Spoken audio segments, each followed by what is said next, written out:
Hi everyone, this is Cecil again, and on today's Yellowstone podcast I'm going to tell you what you can expect to see, do and experience on Yellowstone's Upper Loop. Now many of you will know by now that the roads through Yellowstone make up a massive figure of 8, and tour companies such as ours will divide their tours into separate days on Yellowstone's Upper Loop and another day on Yellowstone's Lower Loop. As is so often the case, you may find it helpful to follow along by bringing up a couple of maps or by watching on YouTube. If you want to just listen, and if it's safe to do so, you can bring up a map of Yellowstone, which you can find at our motel site, which is ysmotel.com/map. That's ysmotel.com/map. I'll be using that, and I'll also be using a map of Yellowstone from Google Maps. Now, if you want to find us on YouTube, just go to the search bar, put in Yellowstone Tours without a space, and YouTube will ask you if you meant Yellowstone Tours with a space. Say no. Search instead for Yellowstone Tours with no space. That'll bring up our channel. You can find all of our podcasts there. I'm going back to the map. That's to be seen at ysmotel.com/map. And you can see that we're staring at a map of Yellowstone, and you'll note the upper loop sitting on top of Yellowstone's lower loop. Now, when I say we, our tour company is based in West Yellowstone, Montana, so I'm going to take you through the upper loop as if you were staying in West Yellowstone. And West Yellowstone is located at Yellowstone's west entrance. This is the most popular entrance to Yellowstone National Park, and so many of you will be staying there. We'll take the road from the west entrance heading east into the park. We'll get as far as Madison Junction, and then we'll turn left and head up towards Norris Geyser Basin. And Norris Geyser Basin, as you can see from the map, is located at a point where the Grand Loop Road, that is the road that runs all the way around the massive figure of 8, where that road meets up with the road between Norris and Canyon Village, and the road that splits the figure of 8 into two smaller loops. What I would like to suggest that we do is that we do the upper loop in a counterclockwise direction, and I'm going to explain why. There are two reasons for this. Number one, I always suggest that if you're coming in the summers, because Yellowstone is just so busy these days, you want to get to some of the main points of interest before the crowds get there. So the earlier you leave, the earlier you can see the points of interest.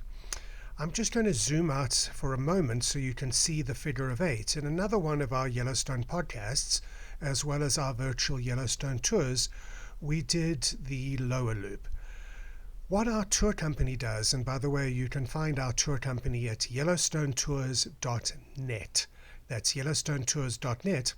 And what our tour company does is, when we do the lower loop, we'll include the Grand Canyon of the Yellowstone, and then we'll do Norris Geyser Basin when we do the upper loop. But of course, you can do it any way that you choose. And there is a reason that we do that. I started telling you about how our tour company likes to leave early. Number one, we can try and avoid the crowds. But number two, if you can get into Yellowstone sometime around sunrise, that is the best time to see animals, and that's the time of the day that will give you the greatest chance of seeing bears, especially grizzly bears, which, let's face it, we all want to see when we're in Yellowstone. So what we normally do, bearing in mind that we will have done the Grand Canyon of the Yellowstone on the lower loop tour, what we'll do is we'll come into the park, get up to Norris Geyser Basin, but rather than do Norris Geyser Basin immediately, what we like to do is cut along this road that runs from west to east, from Norris to Canyon Village, and then make our way up on the road that leads towards Tower-Roosevelt. The reason that we like to be there early is that this is such a great area to try and find bears. And I'm going to get back to that in a minute, but just assuming that there's some people with us who want to see the sights, they haven't seen the Grand Canyon of the Yellowstone, I'm going to talk about visiting Grand Canyon of the Yellowstone first, as if you're not going looking for bears and you just want to see all the sights.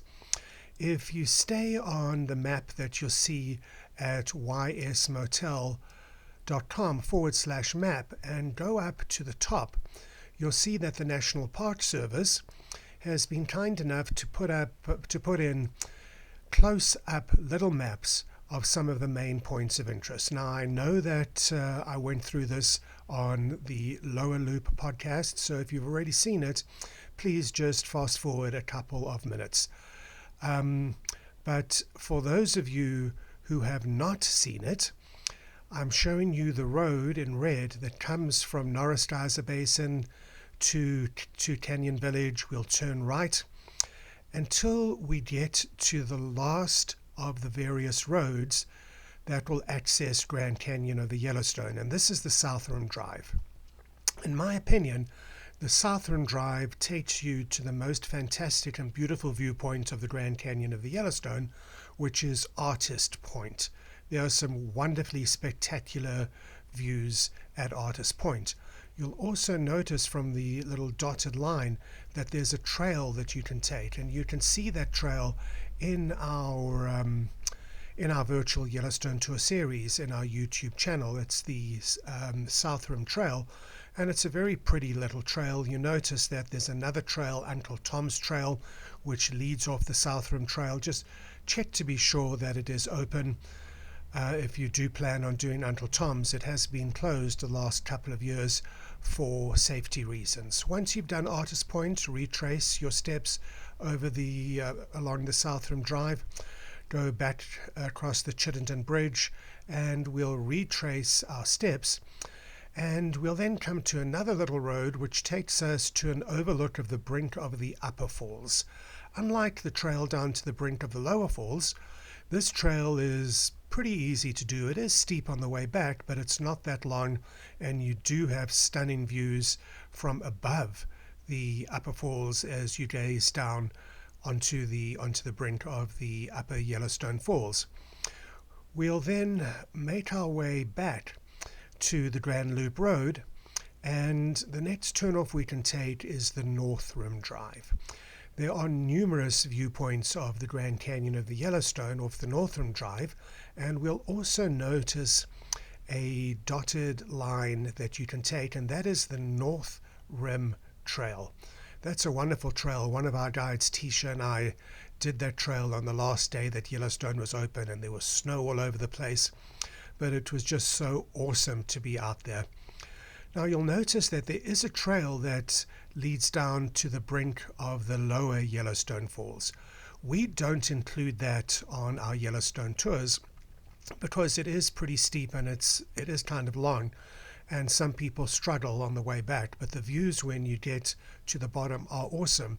And incidentally, guys, if you would like to take one of these hikes as a guided hike, we do offer guided hikes, which you can see at YellowstoneDayHikes.com. That's YellowstoneDayHikes.com, and you can also see them in our YouTube channel. Just go to the YouTube channel again and search for North Rim Trail or North Rim Hiking Trail or something along those lines.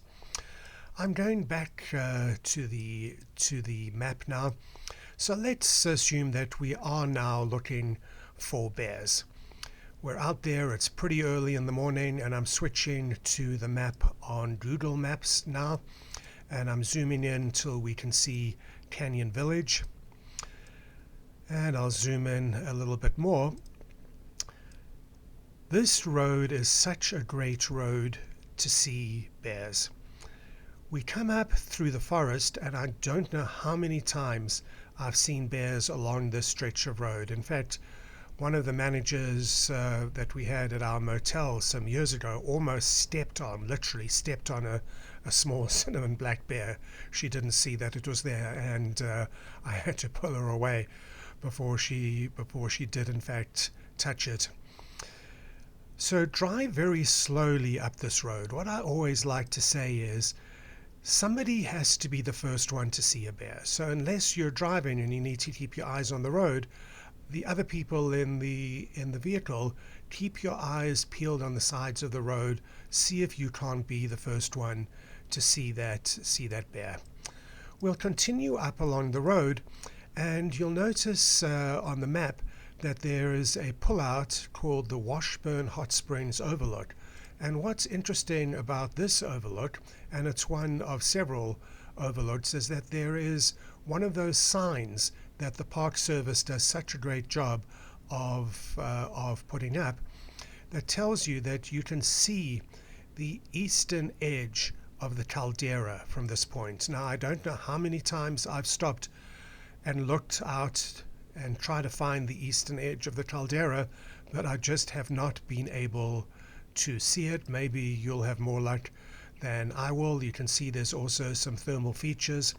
I've mentioned to you guys before that where you see these white areas or these pale areas, that's a sign of sinter, and sinter is a mineral that gets brought up from underground by the thermal features, by the geysers and the hot springs. And where the sinter has been deposited, it's a sign that there either is a thermal area there or there was a thermal area there. And especially on a cold morning, you will see steam coming off some of these thermal features. This road climbs up and up and up, and it's going to take us to Dunraven Pass and Mount Washburn. And if you're looking at the map, you'll see the Mount Washburn trailhead. And this is a very cool trail. You can see on the map that it does take you up on a switchback. And as you get towards the top, it's not unusual to see bighorn sheep in this area. Bighorn sheep in Yellowstone are to be found mainly in the northern range, and that is part of where we are at the moment. If you do go off the main road, guys, please once again take your bear spray with you. We'll continue along the Grand Loop Road as it twists and turns, and then it's going to start dropping down. We'll notice the Chittenden Road to our right. You'll recall I mentioned Chittenden Bridge. They're both named after the same guy, Hiram Chittenden, and I talk about him in a lot more detail in various of our other virtual Yellowstone tours and podcasts. But where the Chittenden Road meets up with the Grand Loop Road again, that's another way that you can take to get up towards the Mount Washburn area, and you have a better chance of seeing bighorn sheep going up from this point, from what the map is called Mount Washburn North. We now start dropping down, and this historically has been some of the best grizzly bear terrain in all of Yellowstone. If you look at the map, the area to the right, or the area to the east, is a valley. It drops down fairly deeply from the Grand Loop Road, and it's not unusual to see grizzly bears there, or perhaps I should say it wasn't unusual. The reason that we used to see so many grizzlies over here is that there are a lot of what's called white bark pine trees in this area, and grizzly bears they still like the berries off the white bark pine trees, but for reasons that I won't go into now, the white bark pines are not producing berries the way that they used to. However, having said that, you will see signs on the side of the road saying closed for bear management. And when you see a sign saying closed for bear management, that's always an indication that there's a chance of seeing bears in that area. We're going to continue now heading in a general northerly direction until we get to the Tower Fall area. Tower Falls is one of those waterfalls that's really close to the Grand Loop Road, and it's an easy stroll to get there, and it does make for great pictures. There's also a general store there, the Tower General Store, where you can buy refreshments most years, and you'll notice how close we are to the Yellowstone River. As we continue north, you'll come to an overhanging cliff, which makes for really great pictures. The rock there is hard but brittle. It's a sign of rock that was heated up really intensely and then cooled down relatively quickly when an ice age came through.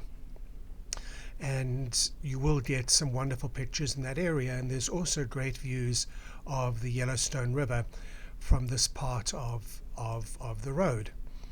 We'll continue up and we'll come to the Calcite Springs overlook. You'll see there's a parking lot on the right or east of the road. You have some wonderful views of the Yellowstone River as well as Calcite Springs, which is a little bit further up. In addition, guys, keep your eyes open on the very steep cliff on the far side. It's not unusual to see bighorn sheep there, particularly in the spring, where they go down the cliffs, and you wouldn't believe how they could make their way down, and they give birth there. So you'll see the bighorn sheep with their babies in the most precipitous areas, and you wonder, how did they get there? But more importantly, how are they going to get back up? Because it's such a steep climb, and you just hope to goodness that the babies don't fall off. This next little stretch of road from Calcite Springs for maybe 2.5 miles, our tour company, which you can see at yellowstonetours.net, and we do operate more Yellowstone tours than literally anyone in the world, from local towns like West Yellowstone as well as all major western cities. Our tour company calls this next little stretch of road Bear Alley, because it is such a great place to see bears. Unfortunately, the National Park Service knows that as well, so you'll often see signs along the road here saying don't stop, or there'll be rangers or Park Service officials telling you not to stop. But try and drive slowly, stop if it is safe to do so, and you'll be surprised at how often we do see bears along this stretch of road from just north of Calcite Springs to a little bit to the south of the Roosevelt Lodge or Tower Junction area. What we generally do is try and drive it several times. So we'll start at Calcite Springs, go to the other end, turn around, and go back the way that you came. We get to Tower-Roosevelt, and you'll notice that there is a road leading off to the right, and this takes us to the northeast entrance to the towns of Cook City and Silvergate, which I deal with in a lot more detail in our virtual Yellowstone tours. So please check it out over there. This next stretch of road is really beautiful. There is a chance of seeing bears on this next stretch of road, but as far as major sites go, there's not going to be an awful lot. Having said that, as you take the Grand Loop Road, you'll see that there is a turnoff to what's called Petrified Tree, where there is a petrified tree, I suppose, as the name states. The Park Service very kindly has put a fence around the petrified tree so it can't escape, so it will still be there when you make your way to Yellowstone. As we continue along the Grand Loop Road, you'll notice the Blacktail Plateau Drive. This is a 6-mile one-way dirt road. It's one way the other way, and I'll show you where you can access it. And it's pretty cool because it takes you into more of Yellowstone's backcountry. As I mentioned before, it is a dirt road, so there's not going to be as many cars there, and you'll be in the fields and forest to a large extent by yourself, and hopefully you'll have a decent chance of seeing animals. Let us continue until we come to Elk Creek. I don't know if any of you guys who are listening are members of any of the Yellowstone Facebook groups, but I'm recording this in the spring, and there have been quite a few pictures posted of moose to be found at Elk Creek. Now, we very seldom see moose in the park anymore. I went back through my records, my photographic records, when I saw the pictures that were being posted, and I found pictures of moose that I'd shot there in 2009 and 2013, but we really don't see them that often. And I do have a virtual Yellowstone tour in which I discuss why we don't see moose in Yellowstone as often as we used to.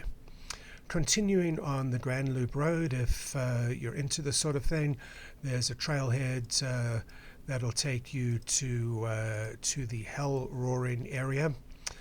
And again, if you do leave the Grand Loop Road, if you do leave a main road area, be sure that you take your bear spray with you.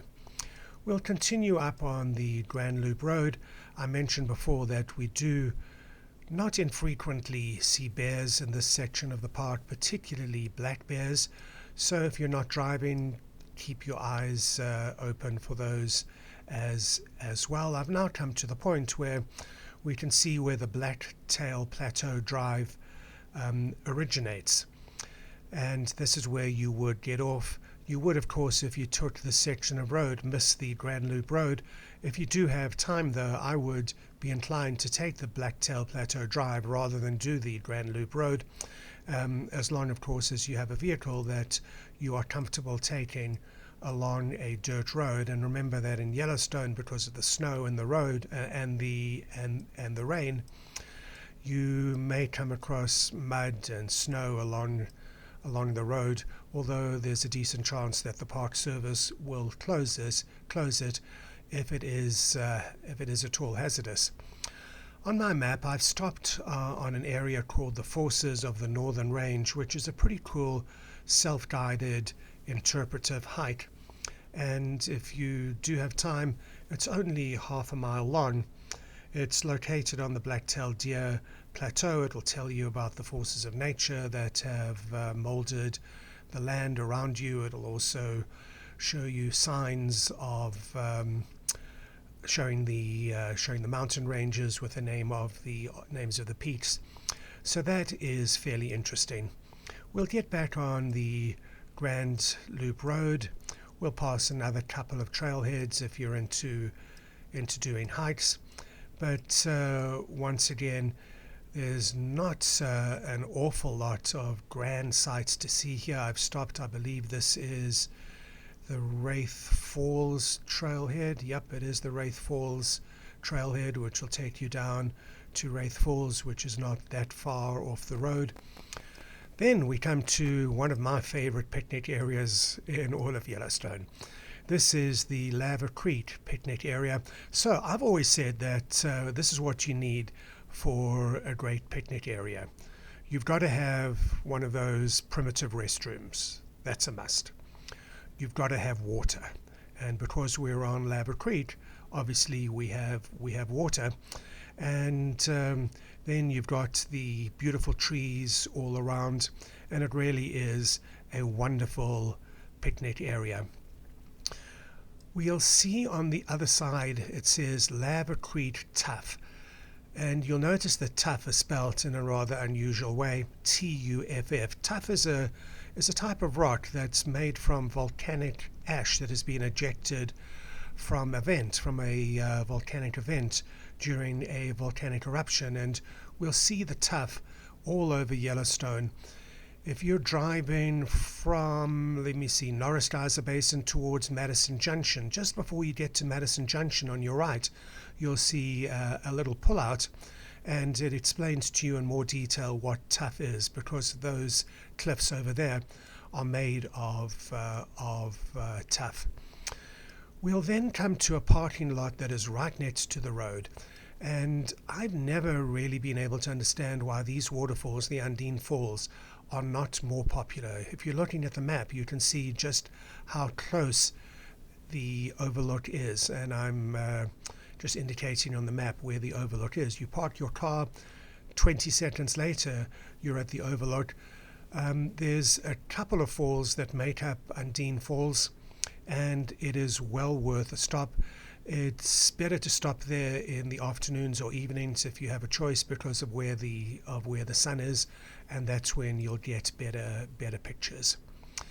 Continuing along the Grand Loop Road again, we'll see the so-called tuff again, and we'll continue and we'll come across the Gardiner River.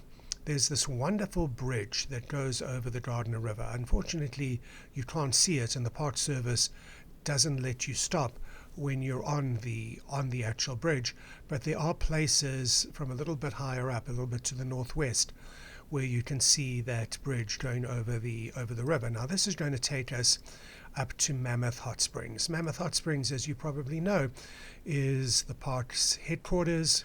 There is so much there. There is the historic Fort Yellowstone, and we do have a virtual Yellowstone tour about historic Fort Yellowstone, and I know I've been talking about these virtual Yellowstone tours. One of the things that you're going to find at Mammoth Hot Springs is the so-called terraces, the lower and the upper terraces. And if you're watching on YouTube, I'm showing you one of our virtual Yellowstone tours that I shot of the upper terraces. And what you're looking at is Canary Springs, which is a very unique spring. It will die, it'll come back to life, it'll die, it'll come back to life. And there's this great boardwalk system that you can see. And I'm walking down now to where you can get a side view of some of the water coming off Canary Springs. So let me tell you a little bit about the terraces. You've got the lower terraces, and when I switch back to the map, you can see where that is. And then when you start climbing up, you'll get to the upper terraces. The parking lot, unfortunately, is really, really, really small, and you have to be lucky to get a parking space inside the little road that'll take you into the upper terraces area. But there is quite a lot of parking on the road in a parking lot that is right adjacent to the road. I'm going to switch back to the map that we can find at Google Maps now. Historic Fort Yellowstone has got so much history to it. You'll want to get out, you'll want to explore. This is the parade, the old parade grounds, and then these buildings that I'm indicating on the map are where the military, where the US cavalry stayed when they first arrived in the Yellowstone area. And I deal with that in a lot more detail in various of our other virtual Yellowstone tours, particularly the one that deals with the historic Fort Yellowstone. One thing that we will notice is that there is a road that leads from Mammoth Hot Springs to the north entrance. And what's really cool about this road is that it takes you to the so-called Boiling River, where you're allowed to get into the remnants of a hot spring, and that's the only place in Yellowstone where you are allowed to get into a hot spring at certain times of the year. Let's continue back along the Grand Loop Road, and as we make our way now through the Mammoth area, I told you that you can see the lower terraces, and that is where I am at the moment. That's what I'm showing you on the map. Where you see Liberty Cap, there is a trail that will lead up to a pretty cool view of some of the springs to be found at the lower terraces. And then you can see from the map that there are trails that go all over the upper and lower terraces. It's a bit of a climb if you do start at the bottom and make your way up, but you'll find that it is well worth it. Let's get back on the Grand Loop Road. I told you that there was a little parking lot outside the upper terraces, and you may like to park there. I'm showing you where that is on the map. Now this next little section, we often, well, I shouldn't say often, but it's not unusual to see bears to the west of the road in those forests. So once again, if it's safe to do so, keep your eyes open.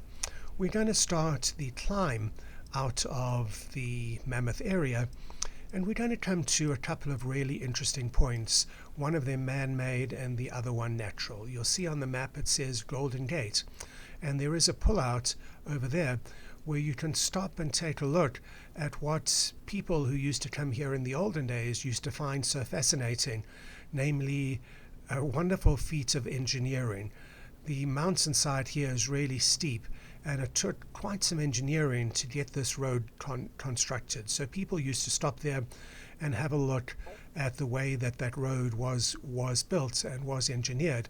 Obviously it has been significantly modernized, but still it'll give you an idea of what people used to stop and look at in days gone by. And there's also some interesting historic boards which the Park Service has put up there, which tells you about that area. Now keep your eyes open as you get towards the top of the hill.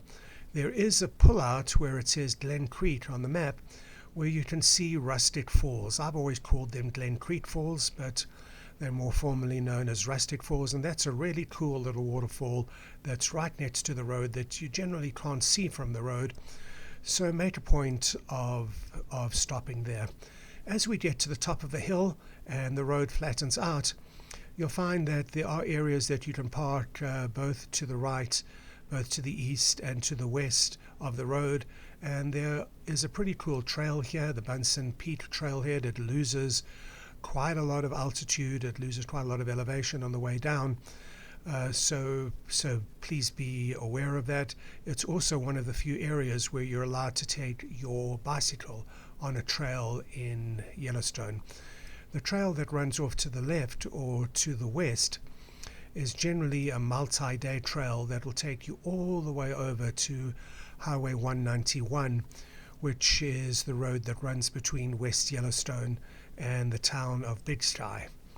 I'm zooming out again, and this rather ugly looking lake, it's not ugly in real life, it's ugly on Google Maps, that is Swan Lake. Pull over in this little pull out over here. Once again, the Park Service has got those boards up which will tell you about the mountains in the Gallatin Range, which are far off to the west, Quadrant Peak, Antler Peak, little quadrant, and we'll eventually get down to Mount Holmes as well. You may or may not see any birds on on Swan Lake. I very, very seldom see them there, but still make a point of stopping. I'm zooming in on the map again, and we're going to continue heading in a general southerly direction, and we're going to come across a couple of fairly interesting points.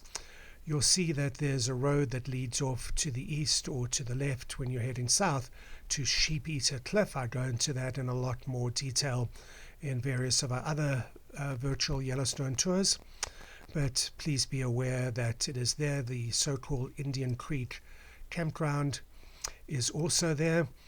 We will continue heading south. You'll notice to the left or to the west is the Obsidian Creek, and I'm going to talk about that in a little more detail shortly. You will find on this road that there's a couple of minor thermal features. We'll see more of them as we get closer to Norris Geyser Basin. We will continue heading south until we get to Obsidian Cliff itself. We'll notice that there is a pullout at Obsidian Cliff, and this does have some historical significance because this is the first roadside exhibit in the entire national park system, not only in Yellowstone, but in the entire national park system. So I generally do encourage people to stop there and take a look at it. Unfortunately, because people have abused their visits to Yellowstone, Obsidian Cliff itself is it's not fenced off, but you'll see signs there saying stay away. And this is because people have accessed the cliff and chopped off bits and pieces of obsidian. And bear in mind, guys, that when you're in a national park, not only Yellowstone, you really are not supposed to or not allowed to take anything out, with the possible exception of mushrooms and berries, believe it or not, in some parks. But just check if you're in an area where that is permitted. We're going to continue heading south along this road, and somewhere along this road you'll see a pullout to the left, and I'm not sure which one it is on this map, but you'll see a sign there saying Moose Exhibit. And it's a little ironic because you don't see moose in Yellowstone that much anymore, as I've previously mentioned. But if you do come across that pullout, stop there and read the signs as well. As we get closer to Norris, we're seeing more and more little springs on the side of the road. Clearwater Spring, Semi-Centennial Spring, and various others. And we'll notice that we're seeing now a lot more of these pale areas where I told you that there either is or was a thermal area there. And we're now at Roaring Mountain. Roaring Mountain is a hillside of fumaroles.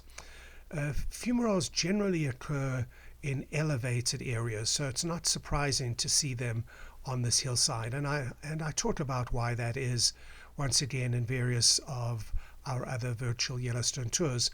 But if you did want to know what a fumarole is about, don't hesitate to drop me a line in the comments section below, and I'd be happy to explain it for you or refer you to one of the virtual Yellowstone tours where I do explain it. Now, Roaring Mountain is not as loud as it used to be. You used to be able to hear Roaring Mountain approximately 5 miles or 8 kilometers, if not further, to the north. It used to make such a noise. But these days, with the way that Yellowstone's plumbing has changed, it's not anywhere near as loud, but you can still hear it hissing. And if you're lucky enough to be there in the mornings when it's cooler, or in the early spring or late fall, you will see a lot of steam coming off there. We'll then come to the north and south Twin Lakes, which are pretty little lakes that are close to the road, and we'll start to see some more springs that are right next to the road.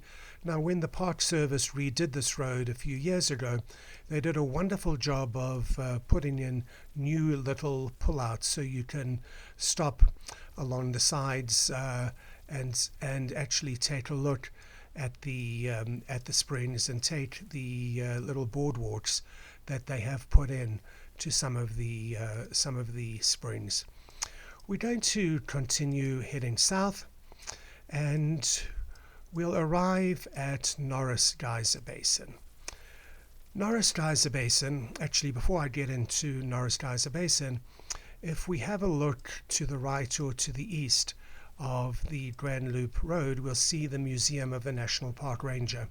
I very briefly touched on the U.S. Cavalry when I was telling you about historic Fort Yellowstone.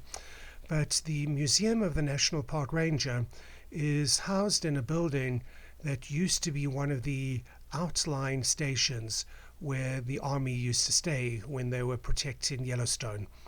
And that is well worth a visit, both for the historic nature of the building as well as for the fact that that is where the Museum of the National Park Ranger is to be found.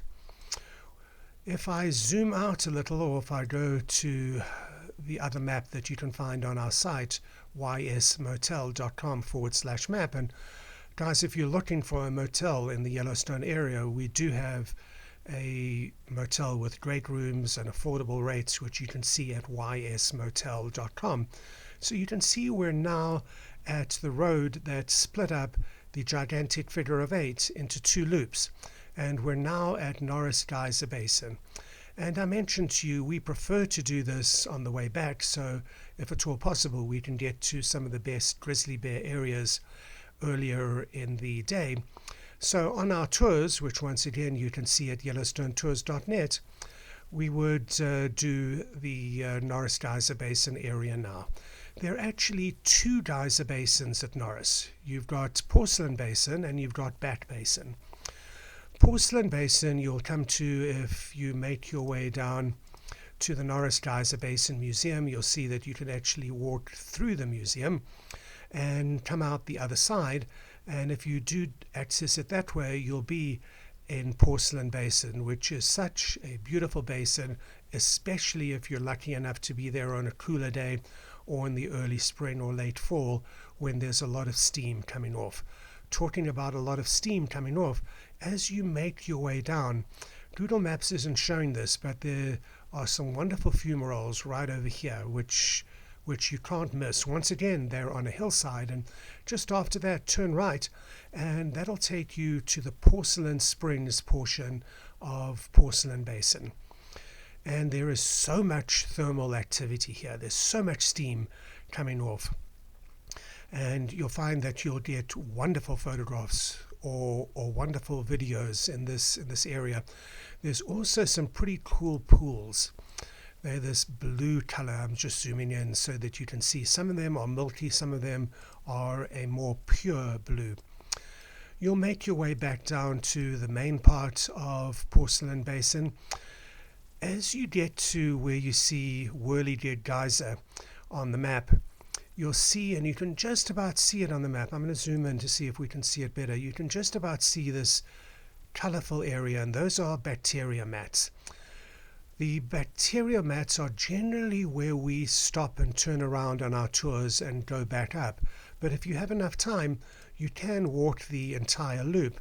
The reason that we stop is that, for the most part, you've seen most of the points of interest in Porcelain Basin. Now, there's no harm to be done in walking the rest of the trail, but if you are pushed for time, you may like to consider turning around where you see those bacteria mats.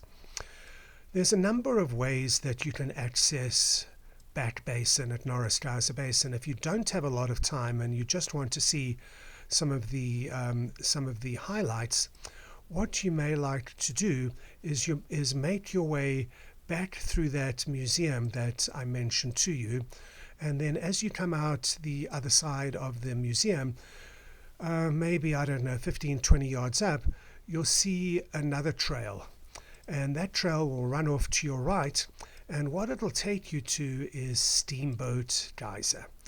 Steamboat Geyser is a world-renowned geyser. It is the highest currently active geyser in the world. And although you have to be very fortunate to see it erupt, there's pretty much always steam coming off it. What I like to tell people to do is, and I'm just zooming in to see if I can see it, and I'm zooming out again now. What I generally always tell people to do is go to Steamboat Geyser, which I've now located on the map. Look at the steam coming out, and then you'll see the switchback trail. It's not very long, which will take you down to Cistern Spring. And when you go to Cistern Spring, you'll see something that is pretty interesting. Scientists are not really sure how at the moment, but Cistern Spring and Steamboat Geyser are somehow connected. Now, they are either connected at a greater depth than 140 meters below the surface, or there's some other way that the water gets between Cistern Spring and Steamboat. But an hour after Steamboat has erupted, Cistern Spring will start draining. So if you get there and you see Cistern Spring empty, or it's draining, or it's filling up, you know that you're out of luck. You've just missed a Steamboat Geyser eruption. Let's get back now to the parking lot. We'll get back to the main Grand Loop Road. And you'll notice, guys, that we have now finished our tour of Yellowstone's Upper Loop. I do go into all of this in a lot more detail in various of our other Yellowstone podcasts and Yellowstone virtual tours. For example, you'll find that there's Yellowstone podcasts that only deal with the section of road between, for example, Madison Junction and the Upper Geyser Basin, which is where Old Faithful is, or between the Upper Geyser Basin and West Thumb. So if you do want to see these sections of road in a lot more detail, start first at our virtual Yellowstone tours, and I'm going to those, and I'm just going to see if I can find one that deals with a section of road. Okay, here's one, Norris Geyser Basin to Madison Junction. We have every section of road in all of Yellowstone covered. So this one again is Norris Geyser Basin to Madison. So the area that we are just leaving, you can see that we're following the Gibbon River. As I say, we have every single road in Yellowstone covered. So if you'd like to see what you can expect in Yellowstone before you actually get here, check out some of those what we call virtual Yellowstone tour videos. If I could put in a sales pitch now, remember, if you would like to find a motel in the Yellowstone area, please check out our motel. And you can either see it as you see in the video at oneyellowstone.com, that's oneyellowstone.com, or just go straight to the site at ysmotel.com. If you're looking for a Yellowstone tour, we operate more Yellowstone tours than anyone else in the world. You can see those at yellowstonetours.net. That's yellowstonetours.net. If you'd like a guided hike, please take a look at our hikes, and they're all shorter hikes in between 2 hours and a day, which you can see at yellowstonedayhikes.com. That's yellowstonedayhikes.com. And remember that you can listen to or watch all of our Yellowstone podcasts at yellowstonepodcasts.com. That's yellowstonepodcasts.com. Thank you for joining me on this podcast, and I hope that you'll tune in again some other time.